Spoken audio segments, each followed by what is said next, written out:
Freebies! It's time for us to talk about a certain Christian musician that has got himself into some hot water. He's done so a handful of times now, but at this point he's being called out for it by his Christian peers in the industry. And today we'll talk about why. In national news, we'll talk about the launch into Biden's impeachment inquiry in the House of Representatives. Will anything actually happen? I don't know. We'll see. Also, in local news, one of our local politicians was on the Dan Bongino radio show. We'll take a listen and discuss. I'm Blake Watson, and this is We the Free.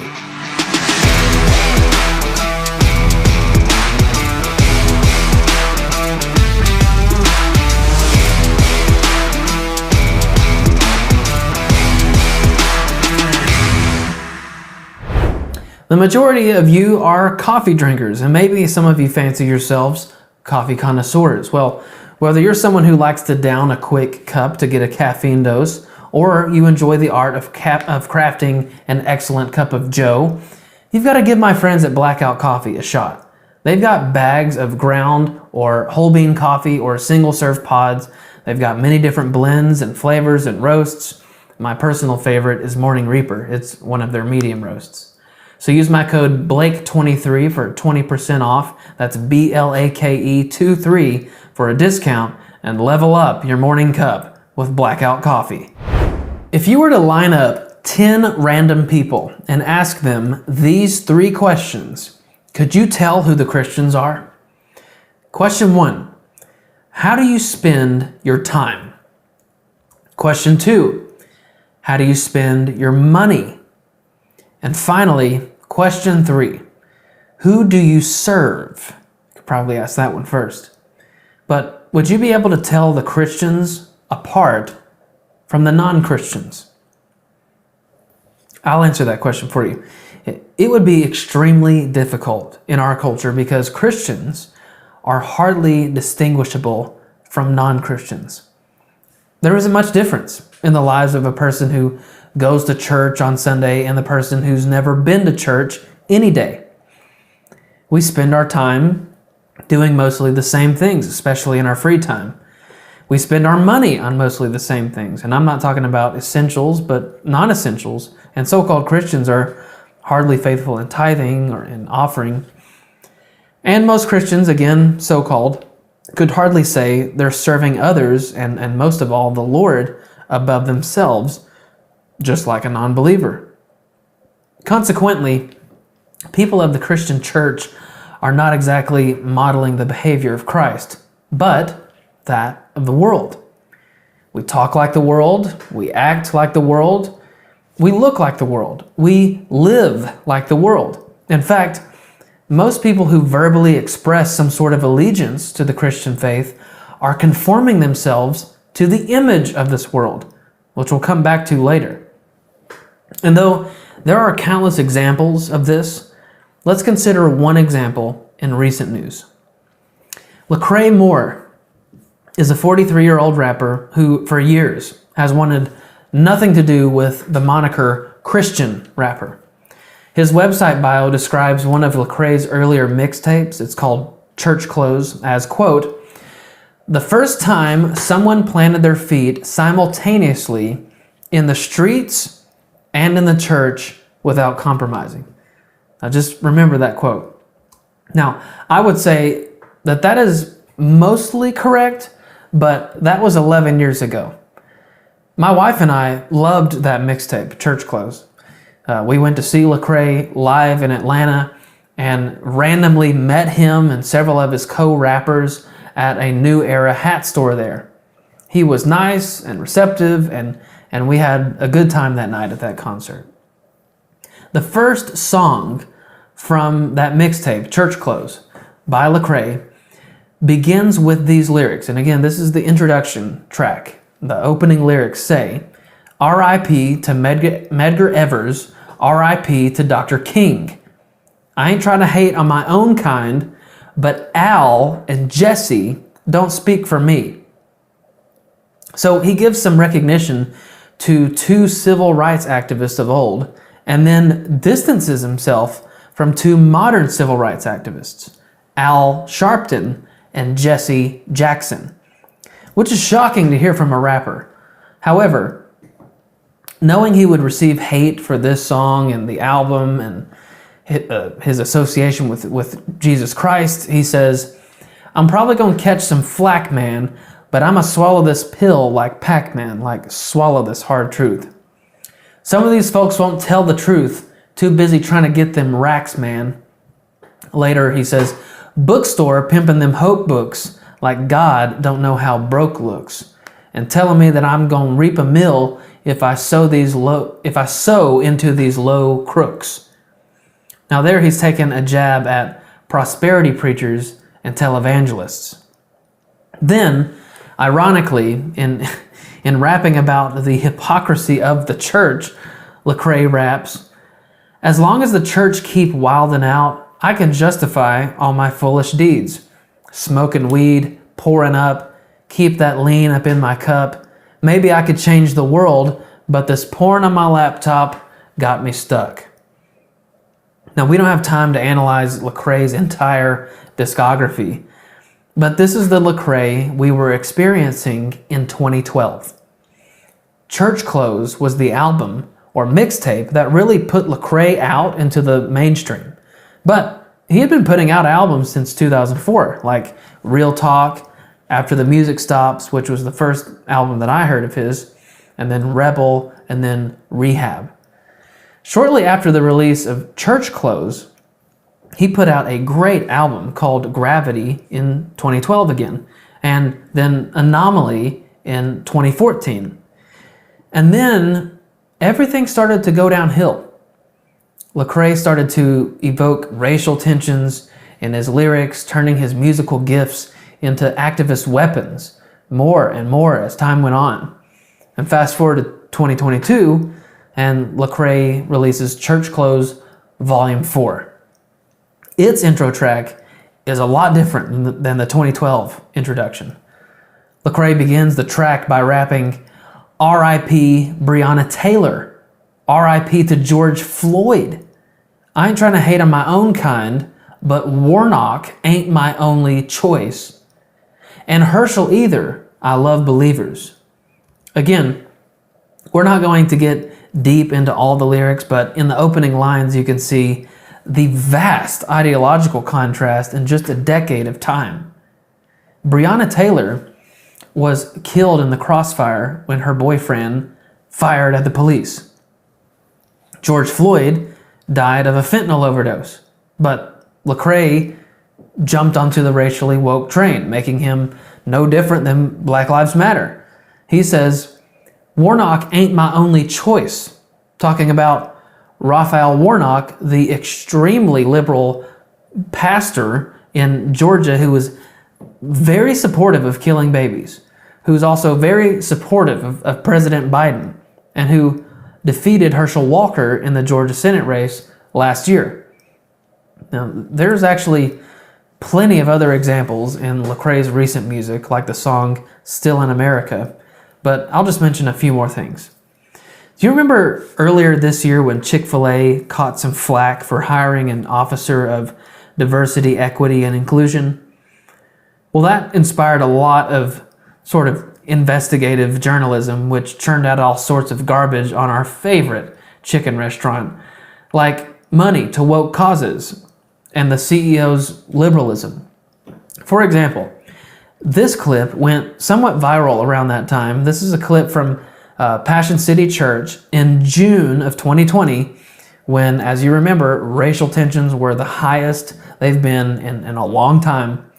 And it was during the worst of COVID, so it was live streamed online. But the first person you'll see is the CEO of Chick-fil-A, Dan Cathy, sharing a short story about white guilt, which is followed by something interesting. Watch. Some of our closing moments here, but a story that was shared with me by a dear friend who shared with me about a revival that was taking place at a church in Texas. And at that revival, on the front seat was an older African American man that was sitting there. And this young man got up that was there in that service, and he'd been so gripped with conviction about the racism that was in that local community in a small town in Texas that he took a shoe brush and he walked over to this elderly gentleman and he knelt on his knees and began to shine his shoes. And tears began to flow in that service. It was an attitude of conviction. So I invite folks to put some words to action here. And if we need to find somebody that needs to have their shoe shine, we need to just go right on over and shine their shoes. And whether they got tennis shoes on or not, maybe they got sandals on, it really doesn't matter. But there's a time in which we need to have, some personal action here. Maybe we need to give them a hug too, brother. And some stock in Chick-fil-A. But I bought about 1,500 of these, and I gave to all our Chick-fil-A operators and staff a number of years ago.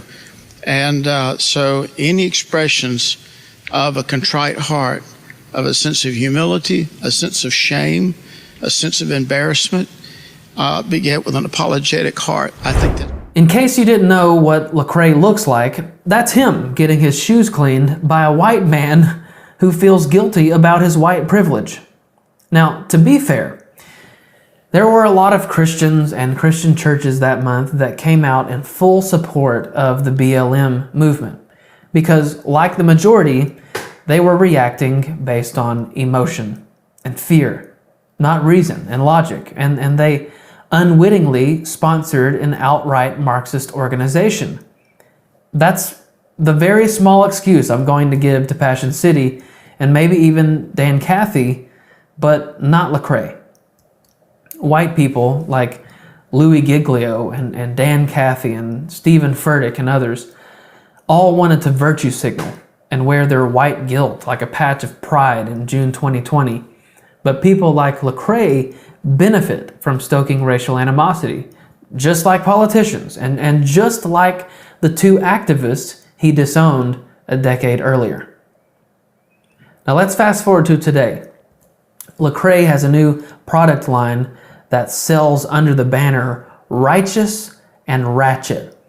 And there's even a shirt for the ladies with this slogan printed on the front. And for those of you who may be uncultured, ratchet is not referring to a standard tool in the garage. Ratchet is a slang term which Urban Dictionary would define like attitude and sassy, smart-mouthed, temperamental, nasty and mean, childish, rude and crude, obnoxious, unruly and out of control, disrespectful, aggressive, or wanting to fight over nothing. Now, there's another set of shirts on the site, one for the ladies which says, I can quote Cardi B and Corinthians. And also one for the guys which reads, I can quote Kendrick and Corinthians. Cardi B and Kendrick Lamar are two other hip-hop artists whose lyrics are so profane, I can't even quote them on the show. They are sexually explicit and vulgar, riddled with endless profanity and violence and drug references and alcoholism and to use a slang term, ratchetness. On his last album, Kendrick Lamar frequently depicts himself in a crown of thorns. And you probably remember the name Cardi B because she made probably the most notorious song of all time with another classy lady, Megan Thee Stallion, and I can't even tell you the name of that song because it's so explicit. Obviously, Lecrae is exhibiting a belief system that colludes worldliness and godliness into this impossible mixture. That's why he's perpetrating reverse racism. That's why he's co-signing cultural monsters like Cardi B and George Floyd. That's why he's selling merchandise and music to do the same. The only problem is oil and water do not mix. 1 Peter 1:14 says, As obedient children, do not be conformed to the former lusts which were yours in ignorance, but, like the Holy One who called you, be holy yourselves also in all your behavior, because it is written, "You shall be holy, for I am holy." In the beginning of this passage, Peter makes it clear that Christians, or genuine children of God, are those that are obedient to him. Then he gives some clarity as to what obedience looks like in the form of contrasting terms for what Paul would eventually call later on the sons of disobedience, or those that are not truly Christian. He says, "Do not be conformed to the former lusts which were yours in your ignorance." And that means that obedience to God means you no longer seek to fulfill the lusts of your flesh, which just comes from spiritual ignorance. This also implies that those who don't belong to the Lord do seek to fulfill the lusts of their flesh because of their ignorance. Now, so far in this single verse, 1 Peter 1:14, we're shown a few contrasting examples. A person that is obedient or one that is disobedient. A person who is a son of God or a person who is a son of disobedience. A person who denies their lusts or their desires in obedience to God, or a person who satisfies their lusts. And finally, one who is wise and one who is ignorant. Now, for the remainder of this passage in verse 15 and 16, we're shown the most important contrast and distinction of all: holy and unholy. And once again, Peter says, and he's just flowing from his description of obedient children, he says, "But like the Holy One who called you, be holy yourselves also in all your behavior, because it is written, you shall be holy, for I am holy." Now, Peter begins verse 15 by explaining the reason for our obedience. Did you catch what it is? We are to be obedient and spiritual and wise children of God because He is holy. Now, the Greek word for holy here is the word hagios, and it truly describes everything that is the complete opposite of worldliness and unrighteousness and sin and evil. The word means different, and its biblical usage is meant to convey set apartness and sacredness. And just as with the proper explanation of defining things like love and joy and peace, hagios, or holy, is perfectly defined by the nature of God, because it is who He is. It comes from Him. So holiness is to say godliness. Now, this is further clarified by the context of the passage from 1 Peter. Verse 15 is a demand or a call to holiness, which is accordingly displayed through our behavior, or some translations use the word conduct. That's why the 14th verse speaks of our former lustful ignorance. Prior to giving our lives over to the Lordship of Christ, our lives can pretty much be defined as unholy. We were not like Jesus at all. We were sons of disobedience who walked in the flesh, and all of our words and actions proved it. But becoming a genuine Christian means that all of our conduct changes to resemble that of Christ.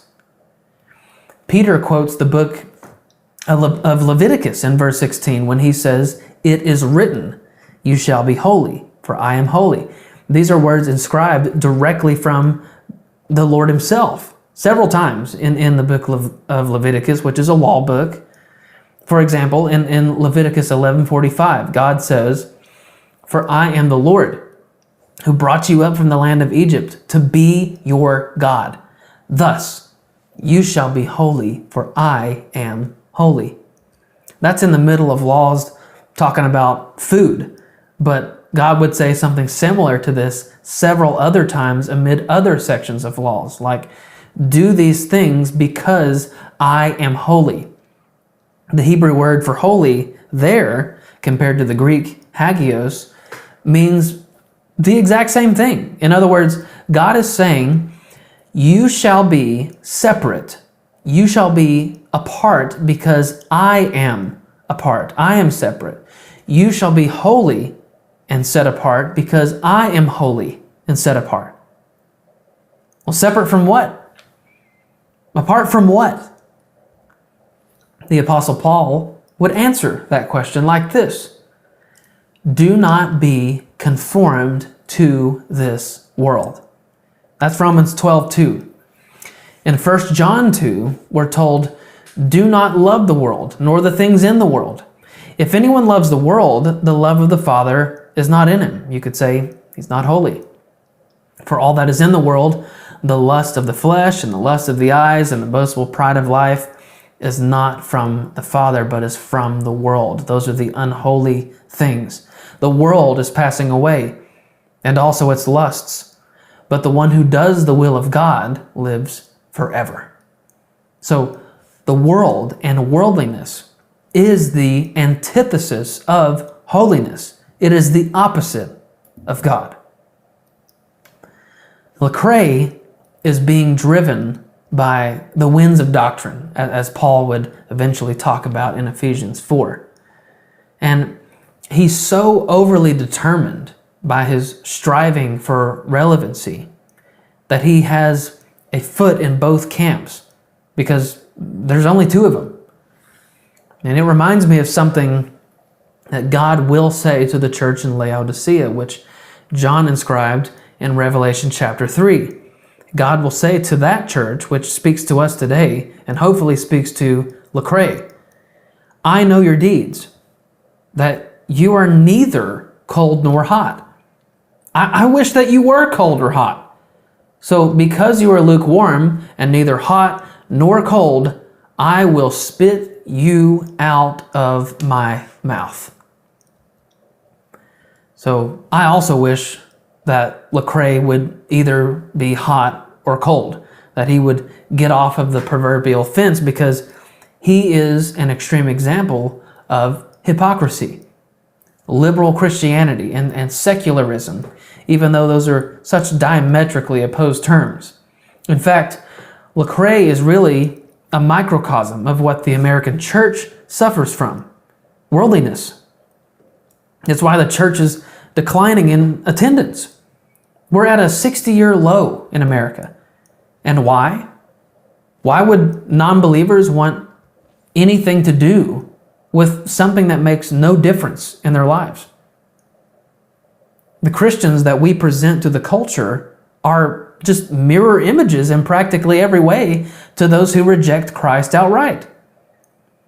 Now, some of you may want me to add Oliver Anthony to this conversation, because he professes to be a Christian and reads the Bible at his concerts and then uses profanity in his music, among other things.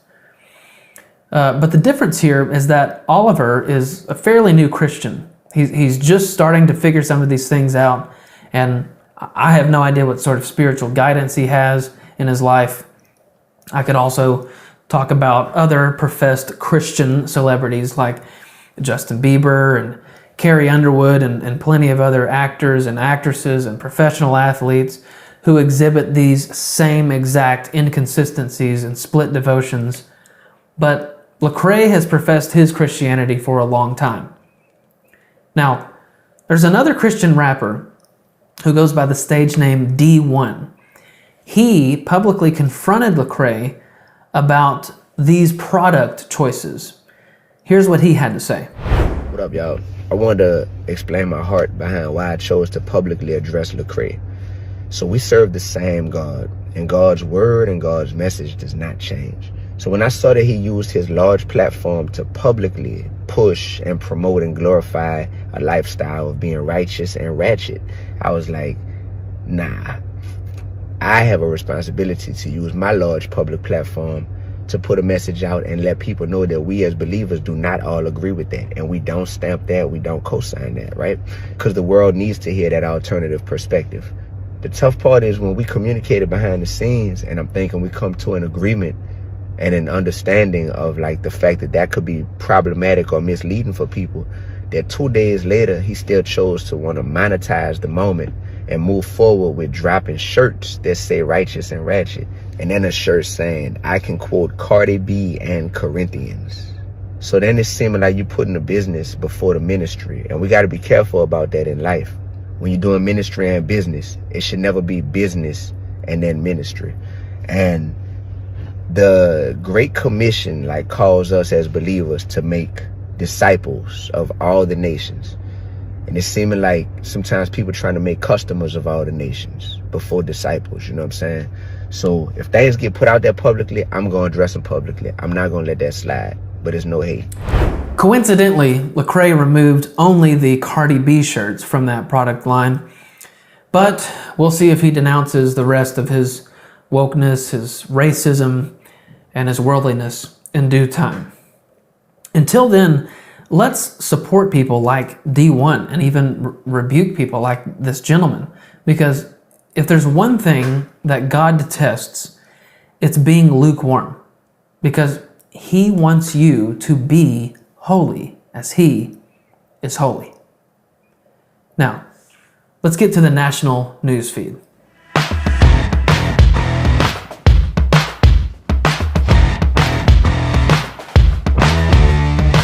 The most dominant story in national news this week is that of Kevin McCarthy, the Speaker of the House, directing the House committees to open a formal impeachment inquiry into President Joe Biden. Speaker McCarthy live-streamed his announcement. Here's what he said. House Republicans have uncovered serious and credible allegations into President Biden's conduct. Taken together, these allegations paint a picture of a culture of corruption. Now, here's what we know so far. Through our investigations, we have found that President Biden did lie to the American people about his own knowledge of his family's foreign business dealings. Eyewitnesses have testified that the president joined on multiple phone calls and had multiple interactions. Dinners resulted in cars and millions of dollars into his son's and his son's business partners. We know that bank records show that nearly $20 million in payments were directed to the Biden family members and associates through various shell companies. The Treasury Department alone has more than 150 transactions involving the Biden family and other business associates that were flagged as suspicious activity by U.S. banks. Even a trusted FBI informant has alleged a bribe to the Biden family. Biden used his official office to coordinate with Hunter Biden's business partners about Hunter's role in Burisma, a Ukrainian energy company. Finally, despite these serious allegations, it appears that the president's family has been offered special treatment by Biden's own administration, treatment that not otherwise would have received if they were not related to the president. These are allegations of abuse of power, obstruction, and corruption, and they warrant further investigation by the House of Representatives. That's why today I am directing our House committee to open a formal impeachment inquiry into President Joe Biden. This logical next step will give our committees the full power to gather all the facts and answers for the American public. That's exactly what we want to know, the answers. I believe the president would want to answer these questions and allegations as well. This effort will be led by Chairman James Comer at the Committee on Oversight, in coordination with Chairman Jim Jordan for Judiciary Committee and Chairman Jason Smith on Ways and Means. Now, I do not make this decision lightly. And regardless of your party or who you voted for, these facts should concern all Americans. The American people deserve to know that the public offices are not for sale, and that the federal government is not being used to cover up the actions of a politically associated family. Now, I would encourage the president and his team to fully cooperate with this investigation in the interests of transparency. We are committed to getting the answers for the American public. Nothing more, nothing less. We will go wherever the evidence takes us. Well, this is good news because we have a genuinely credible situation of removing a public official from office. But I must say from the beginning that conservatives have grown very skeptical over the last several years of anything actually getting accomplished as far as justice and fairness in the punishment of these politicians and public office holders that commit crimes and misdeeds yet never face any consequences for their actions. The prior Congress drug President Trump through this process twice over ridiculous claims, but we'll talk more about that in a moment. We talked about the legal guidance for impeachments last month when we were discussing the imbalance of justice in our country. Now is the perfect time to revisit some of that. Article 2, Section 4 of the United States Constitution is short and concise on matters of impeachment as it reads, "The President, Vice President, and all civil officers of the United States shall be removed from office on impeachment for and conviction of treason, bribery, or other high crimes and misdemeanors." The part about impeachment for and conviction of refers to the joint process which you are about to witness. The trial conducted in the House of Representatives, that's the impeachment for part, and then the conviction of part is the Senate half of it. That's the process that Speaker McCarthy is referring to, during which they will determine to see if President Biden is guilty of any of the four things mentioned as impeachable offenses in the Constitution: treason, bribery, high crimes, or misdemeanors. Treason is somewhat defined within the Constitution itself in Article 3, Section 3, when it says, "Treason against the United States shall consist only in levying war against them," the United States, "or in adhering to their enemies, giving aid and comfort." The question in regard to this offense is, has President Biden given aid and comfort to our enemies? Well, I guess it depends on who is defining friends and enemies. By all means, the United States needs to have a functional relationship with China at this point in time, at least. But China is by all means an enemy, and they don't pretend like they're not, and we don't need to pretend like it either. However, President Biden treats them like they're a friend and like they're not an enemy. And the same could be said about Iran. But clearly from Speaker McCarthy's press conference, this is not the charge that they're going to be pursuing. Bribery is the second impeachable offense listed in the Constitution. We talked about the fact that a bribe is money or favor given or promised in order to influence the judgment or conduct of a person in a position of trust. A more general but Latin phrase that you've heard before would be quid pro quo, which simply means something given or received for something else. The evidence is really piling up on this charge, from text messages and testimonies to emails and financial records and more. And you can tell from Speaker McCarthy's speech that this will be one of the main focal points or charges of the trial, and likely what he'll be impeached for. And there's even this video, which I'm sure will be presented as evidence in the trial. I remember going over convincing our team, or others too, convincing us that we should be providing for loan guarantees. And I went over for, I guess, the 12th, 13th time to Kyiv, and I was supposed to announce that there was another $1 billion loan guarantee. And I had gotten a commitment from Poroshenko and from Yatsenyuk that they would take action against the state prosecutor, and they didn't. So they said they were walking out to press conference. I said, "No," I said, "I'm not going to, or we're not going to give you the $1 billion."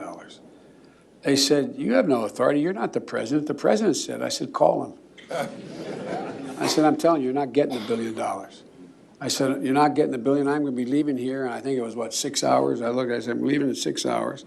If the prosecutor's not fired, you're not getting the money. Well, son of a got fired. And they put in place someone who was solid. This is from Biden's time as vice president and when his son Hunter was being investigated for corruption in Ukraine, of all places, by a Ukrainian prosecutor. This is from the horse's mouth that Biden withheld financial aid from the United States to Ukraine in order to shield his son from trouble. Quid pro quo. Now, I'll bet that at some point, the media or even the president's legal team will mention the fact that these things only happened, when Biden was either senator or vice president, but never since the office of the presidency.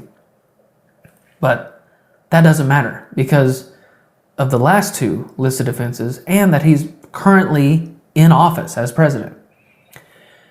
High crimes are basically crimes committed in high office, but misdemeanors is a general term in the constitutional context, which means misbehaviors or misdeeds.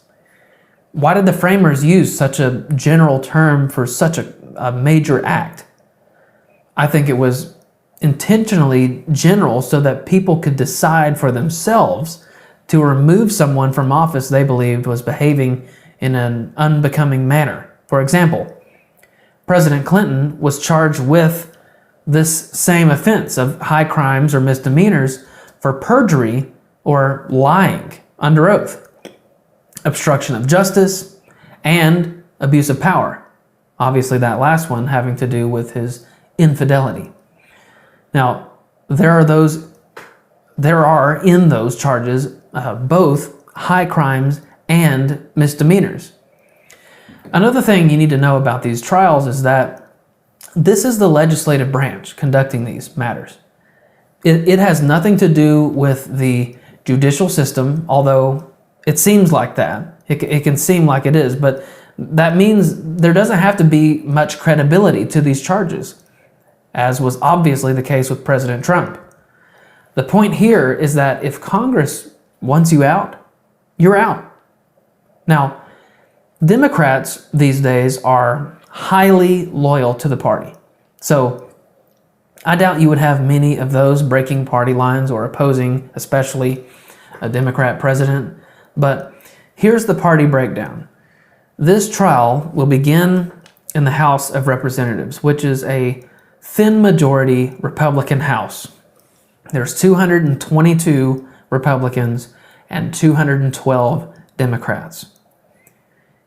If the impeachment passes there and moves over to the Senate is majority Democrat just by including the 3 independent senators, making that division 51-49. And then you add Kamala Harris as the president pro tempore.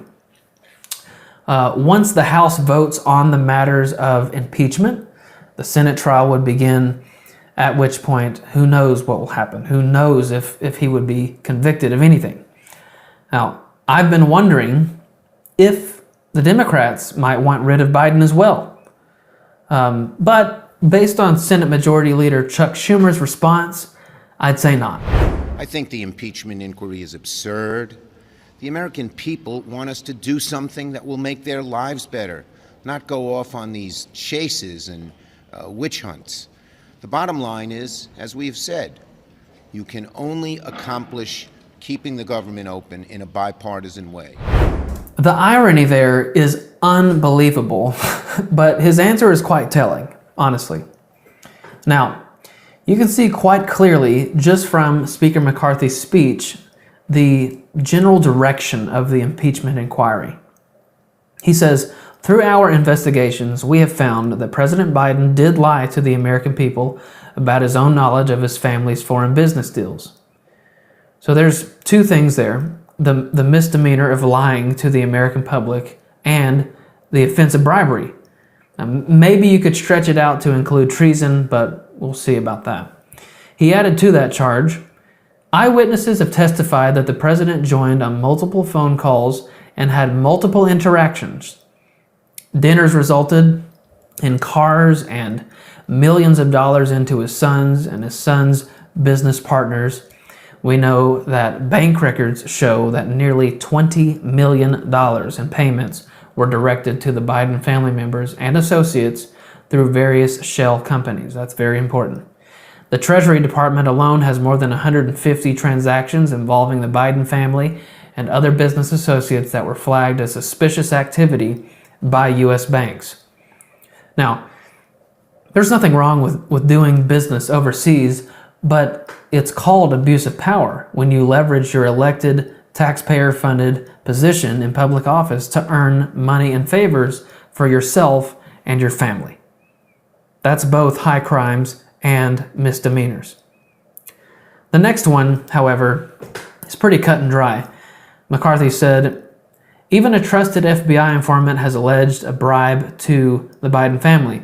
Biden used his official office to coordinate with Hunter Biden's business partners about Hunter's role with Burisma, the Ukrainian energy company. That's an easy accusation of bribery. And then he closed with this accusation. Despite these serious allegations, it appears that the president's family has been offered special treatment by Biden's own administration. Treatment that not otherwise would have been received if they were not related to the president. This is clearly an obstruction charge, which again would fall into the same category of high crimes and misdemeanors. But in closing, McCarthy summarized the potential charges, saying, these are allegations of abuse of power, obstruction, and corruption.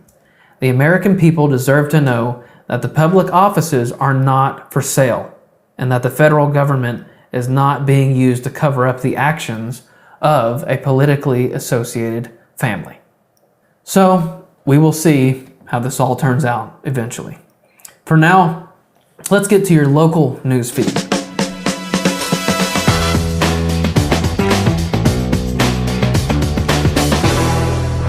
You probably need some roof repairs. If you feel that water dripping every single time it rains, or those shingles on your roof are starting to look bad, the sooner you act, the better.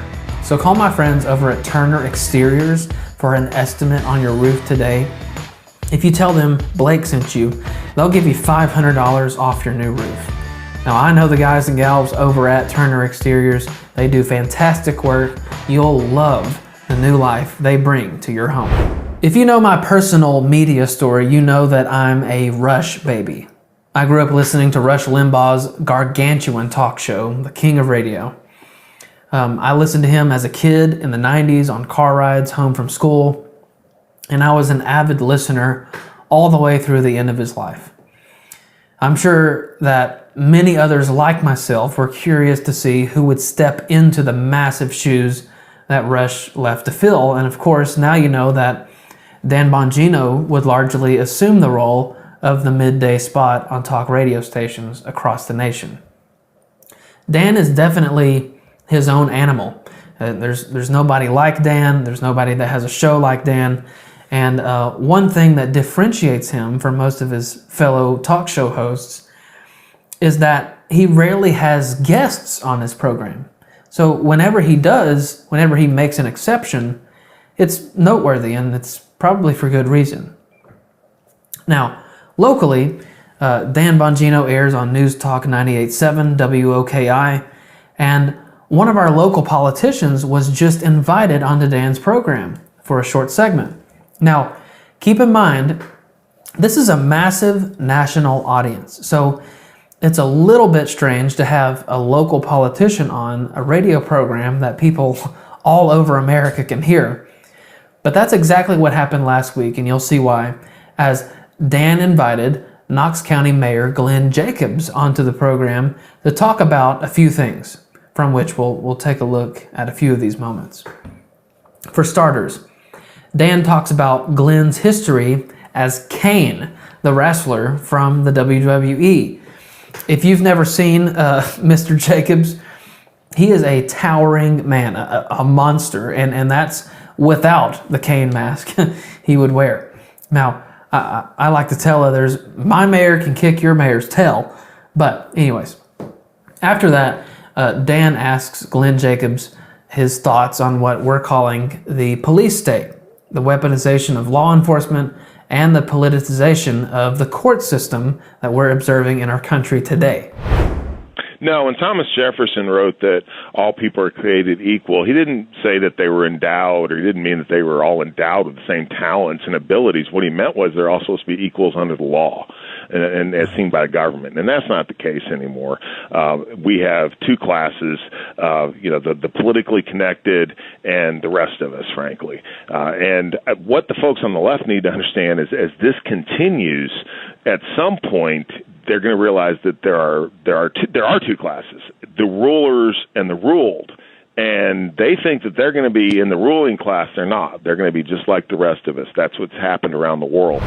So Mayor Jacobs is saying that if we continue down this road and the liberals continue to support the police state, referring to the weaponization of the various federal departments like the FBI, the DOJ, etc., and these federal judges keep prosecuting former presidents and pro-life activists while serious criminals are being let out the back door, we will continue to see our country become a real police state, a totalitarian regime, which has happened numerous times in history.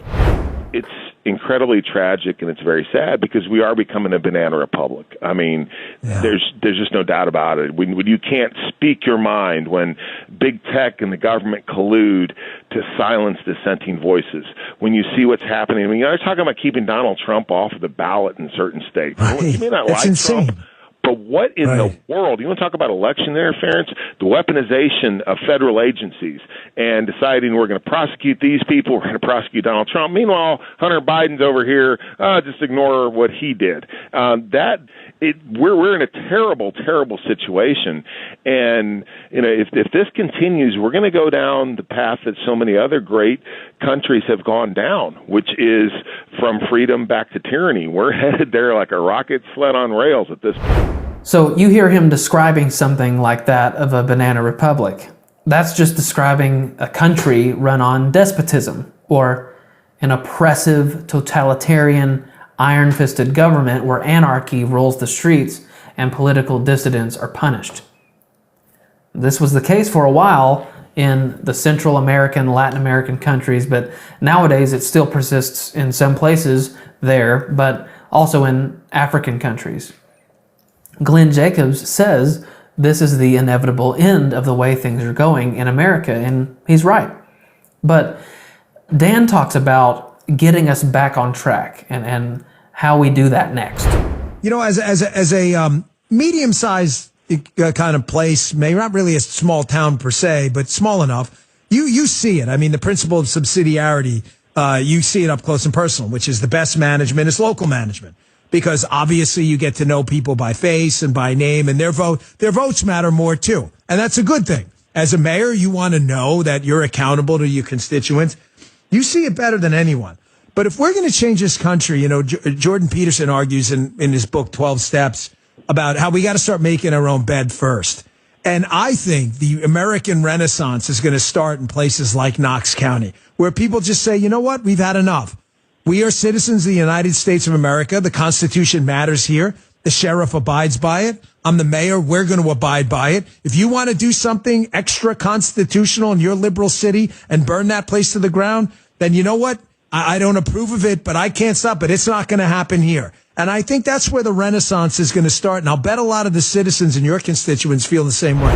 Now, I disagree with the last sentiment that we should just let other states and cities destroy themselves. And I say that because we're the United States of America. Now, you're going to hear Mayor Jacobs talk about what is referred to as federalism. He doesn't use that term, but that's what the Founding Fathers intended.